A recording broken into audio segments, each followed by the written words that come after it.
السلام علیکم ورحمۃ اللہ وبرکاتہ۔ بسم اللہ الرحمن الرحیم۔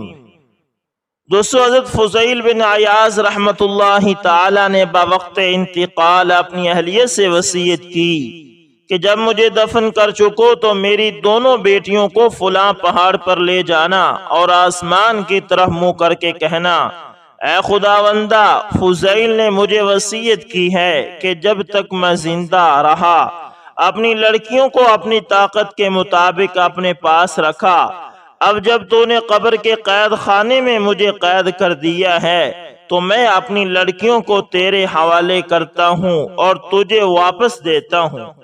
بعد تدفین آپ کی اہلیہ نے وصیت کے مطابق عمل کیا اور مناجات کر کے اپنی بے بسی پر بہت روئی۔ اسی اثنا میں امیر یمن مع اپنے دو بیٹوں کے اس جگہ پہنچ گیا اور اس نالہ و زاری کو سنا اور حال پوچھا۔ آپ رحمت اللہ تعالی کی اہلیہ نے تمام حالت بیان کی۔ امیر یمن نے سب باتیں سن کر کہا کہ میں ان دونوں لڑکیوں کو اپنے دونوں بیٹوں سے بیاہ دیتا ہوں۔ چنانچہ ان کو اپنے ہمراہ یمن لے گیا اور بزرگوں کو جمع کر کے 10,000 مہر پر ان کا نکاح کر دیا۔ دوستو، جو شخص اللہ کا ہو جاتا ہے پھر اللہ تعالی اس کا ہو جاتا ہے۔ اللہ اکبر۔ دوستو، اسی طرح ایک مسجد میں ایک فقیر اعتکاف کی نیت سے جا کر بیٹھ گیا۔ اس کے پاس کھانے پینے کا کوئی سامان نہ تھا۔ مسجد کے امام صاحب نے دیکھا تو امام صاحب نے ان کو نصیحت کی کہ یوں بے سر و سامانی کے عالم میں مسجد میں بیٹھنے سے بہتر ہے کہ کہیں جا کر مزدوری کرو۔ فقیر نے اس کی بات کا کوئی جواب نہ دیا۔ امام صاحب نے دوسری دفعہ پھر یہی کہا۔ فقیر پھر چپ رہا، کوئی جواب نہ دیا۔ امام صاحب نے تیسری دفعہ پھر کہا، فقیر خاموش رہا۔ اس نے چوتھی بار پھر کہا تو فقیر نے جواب دیا کہ اس مسجد کے قریب جو یہودی کی دکان ہے اس نے میری 2 روٹی روزانہ کی مقرر کر لی ہے۔ امام صاحب نے فرمایا کہ اس نے کیسے مقرر کر دی ہے؟ پھر تو بہت اچھا ہے، پھر تم اعتکاف بیٹھو۔ فقیر نے کہا، کاش آپ امام نہ ہوتے تو بہت اچھا ہوتا۔ تم اپنی اس ناقص توحید کے ساتھ اللہ اور اس کے بندوں کے درمیان واسطہ بن کھڑے ہوتے ہو۔ ایک کافر یہودی کے وعدے کو تم نے اللہ کی روزی کے وعدے پر فوقیت دی ہے۔ افسوس ہے تم پر اور تمہارے حال پر۔ فقیر نے واقعی سچ کہا، ہماری یہی حالت ہے کہ بندہ نے وعدہ کیا، اس پر اعتماد کیا ہوا، لیکن ہم اللہ کے وعدے کو بھول گئے کہ وہ رزق جہاں سے دے لیکن دے گا ضرور۔ اللہ اکبر، اللہ اکبر۔ دوستو، اسی طرح خالد بن خداش بن عجلان کہتے ہیں کہ میں بیت اللہ کا طواف کر رہا تھا کہ میں نے دیکھا کہ ایک اندھا شخص بیت اللہ شریف کا طواف کر رہا ہے اور کہہ رہا ہے، اے اللہ مجھے معاف کر دے، مجھے لگتا نہیں کہ تو مجھے معاف کرے گا۔ تو میں نے اس سے کہا کہ تو اللہ سے نہیں ڈرتا؟ اس نے کہا کہ میرا ایک واقعہ ہے، وہ یہ کہ میں نے اور میرے ایک ساتھی نے یہ قسم کھائی تھی کہ جب عثمان بن عفان رضی اللہ تعالی عنہ شہید ہوں گے ان کے رخسار پر تماچا لگائیں گے۔ چنانچہ ان کے قتل کے بعد ہم ان کے گھر میں گئے۔ ان کی اہلیہ نے ان کا سر اپنی گود میں رکھا ہوا تھا۔ یہ نائلہ بنت الغرافہ تھی۔ میرے ساتھی نے انہیں کہا کہ ان کا چہرہ کھولو، تو نائلہ نے کہا کہ کیوں؟ میں نے کہا کہ اس کے چہرے پر تماچا مارنا ہے۔ تو نائلہ رضی اللہ تعالی عنہا نے کہا، کیا تو اس بات سے راضی نہیں؟ ان حضرت عثمان رضی اللہ تعالی عنہ کے بارے میں جو رسول اللہ صلی اللہ علیہ وسلم نے فرمایا تھا۔ یہ سن کر میرے ساتھی کو شرم آ گئی، وہ واپس چلا گیا، مگر میں نے اس کا چہرہ کھولنے پر اصرار کیا تو ان کی اہلیہ حضرت نائلہ رضی اللہ تعالی عنہ مجھ پر چھپڑ پڑی، مگر میں نے حضرت عثمان رضی اللہ تعالی عنہ کے چہرے پر تماچا مار ہی لیا۔ تو حضرت نائلہ رضی اللہ تعالی عنہ نے کہا کہ اے ظالم، تجھے کیا ملا؟ اللہ تیرے ہاتھوں کو شل کر دے، تیری آنکھیں اندھی کر دے اور تجھے کبھی معاف نہ کرے۔ اس شخص نے کہا، واللہ میں ابھی دروازے سے باہر نکلا بھی نہ تھا کہ میرا ہاتھ شل ہو گیا اور میری آنکھوں سے روشنی ختم ہو گئی، اور مجھے لگتا نہیں ہے کہ اللہ بھی میرے اس گناہ کو معاف کریں گے۔ انا للہ و انا الیہ راجعون۔ دوستو، اسی طرح قاضی عمر بن ابی لیلہ اپنے دور قضاء کا ایک حیرت انگیز واقعہ بیان کرتے ہوئے کہتے ہیں کہ ایک دن میں اپنی مجلس قضاء میں بیٹھا ہوا تھا، میرے پاس ایک بڑھیا ایک جوان عورت آئی، یعنی ایک بڑھیا اور ایک جوان عورت آئی۔ بڑھیا تو آتے ہی بولنے لگی، پھر وہ لڑکی بولی کہ اللہ تعالیٰ قاضی کو نیکی عطا فرمائے، ان سے کہیے کہ یہ چپ ہو جائے، میں اپنی اور اس کی بات کروں گی، اگر میں کہیں بھی غلطی کروں تو یہ بڑھیا مجھے ٹوک دے۔ قاضی نے بڑھیا کو خاموش کرایا، پھر وہ لڑکی کہنے لگی کہ یہ بڑھی عورت میری پھپھو ہے، میرے والد مجھے ان کی نگرانی میں چھوڑ کر وفات پا گئے تھے، تو اس نے میری تربیت کی اور اچھی تربیت کی۔ جب میں جوان ہو گئی تو اس نے مجھ سے شادی کے جب میں جوان ہو گئی تو اس نے مجھ سے پوچھا کہ شادی کے بارے میں تمہارا کیا خیال ہے، تو میں نے کہا کہ مجھے کوئی اعتراض نہیں، اور اس طرح ہر لڑکی کے ساتھ ہوتا ہے۔ تو اس نے میری شادی ایک زرگر یعنی سنار سے کر دی۔ وہ سنار اور میں گویا دونوں پھول تھے۔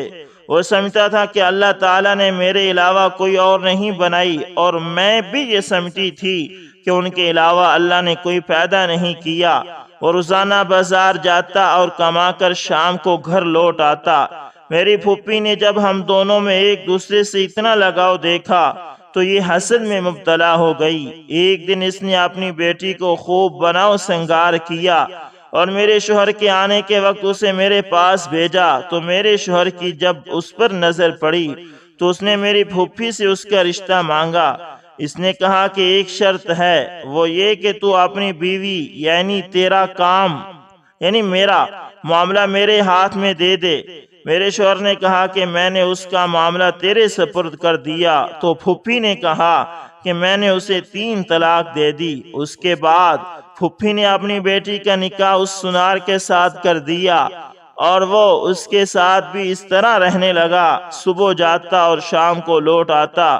جب میری عدت گزری تو میں نے اسے کہا، پھوپھی جان اگر آپ اجازت دیں تو میں آپ کا گھر چھوڑ کر کہیں اور چلی جاؤں؟ تو اس نے کہا ٹھیک ہے، تو میں دوسری جگہ منتقل ہو گئی۔ میری پھوپھی کا شوہر کافی عرصے سے غائب تھا۔ جب وہ واپس آیا تو اس نے میرا بھی پوچھا کہ بھتیجی کہاں ہے، تو پھوپھی نے بتایا کہ اس کی شادی ہو گئی تھی، وہاں سے طلاق ہو گئی اور وہ دوسری جگہ رہ رہی ہے۔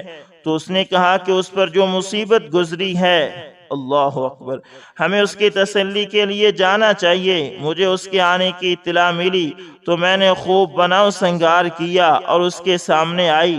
اس نے مجھے سلام کیا اور میری اس مصیبت پر مجھے تسلی دی، اور پھر کہا کہ میری کچھ جوانی ابھی باقی ہے، اگر میں تجھ سے نکاح کر لوں تو تجھے اعتراض تو نہیں ہے؟ میں نے کہا کہ مجھے اعتراض نہیں، لیکن پھوپھی کا معاملہ میرے سپرد کر دو۔ اس نے میرے سپرد کر دیا تو میں نے اسے 3 طلاق دے دی۔ چنانچہ پھر وہ کسی مسافر کی طرح اپنا سامان لے کر میرے گھر منتقل ہو گیا۔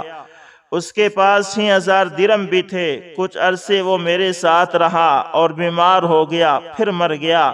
جب میری عدت گزر گئی تو میرا پہلا شوہر آیا اور تعزیت کی۔ جب مجھے اس کے آنے کا معلوم ہوا تو میں نے خوب بناؤ سنگار کیا۔ پھر اس کے سامنے آئی، اس نے مجھ سے کہا، اے فلانی، تجھے معلوم ہے کہ مجھے دنیا میں تو سب سے زیادہ محبوب اور عزیز تھی، اور اب تو رجوع کرنا بھی ہمارے لیے حلال ہو گیا ہے، تمہاری کیا رائے ہے؟ تو میں نے کہا کہ مجھے کوئی اعتراض نہیں، مگر میری پھوپھی کی بیٹی کا یعنی تمہاری بیوی کا معاملہ میرے ہاتھ میں دے دو۔ تو اس نے اس کا معاملہ میرے ہاتھ میں دے دیا تو میں نے اسے 3 طلاقیں دے دی۔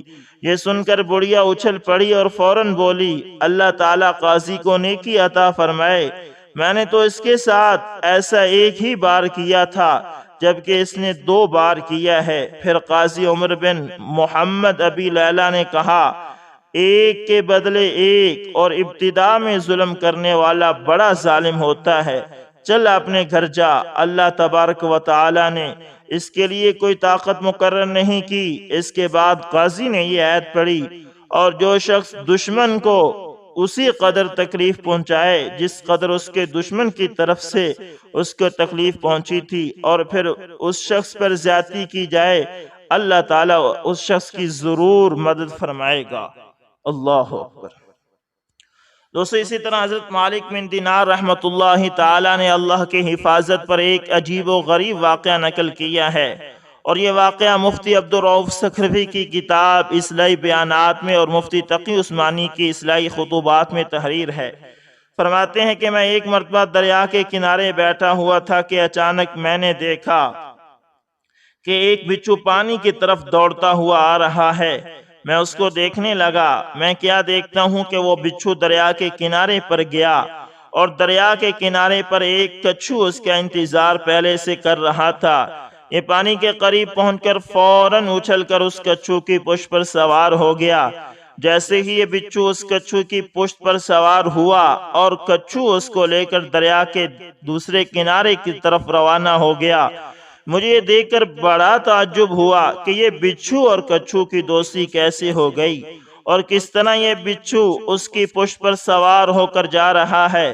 چنانچہ میں نے بھی ایک کشتی کرائے پر لی اور اس پر سوار ہو کر دوسرے کنارے پر پہنچ گیا۔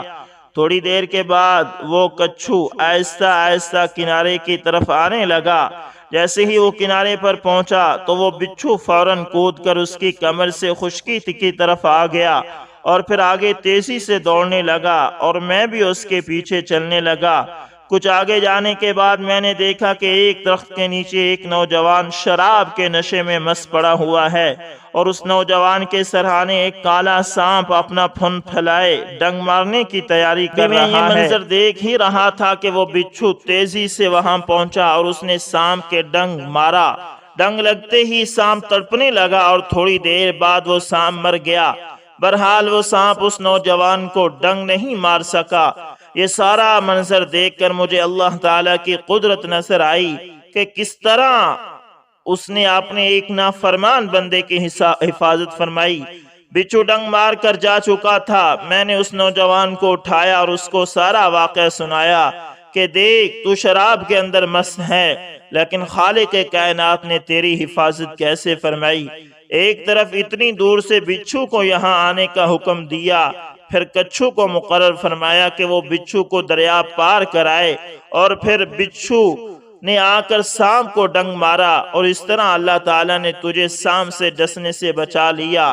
جب اس نوجوان نے یہ واقعہ سنا تو ہزاروں قطار رونے لگا کہ ہائے، میں ایسا گنہگار اور نافرمان بندہ ہوں، لیکن وہ مجھ پر پھر بھی مہربان ہے۔ اس کے بعد اس نے حضرت کے ہاتھ پر توبہ کی اور عہد کیا کہ آج کے بعد میں اپنے پروردگار کی نافرمانی اور اس کی مرضی کے خلاف کوئی کام نہیں کروں گا۔ اللہ تعالی ہمیں بھی یہ سمجھ عطا فرمائے اور اپنے گناہوں سے سچی توبہ کی توفیق عطا فرمائے۔ دوستو یہ کسی اللہ والے کا واقعہ تھا جو حضرت عبدالرؤف سکھروی اور تقی عثمانی صاحب نے ذکر کیا تھا۔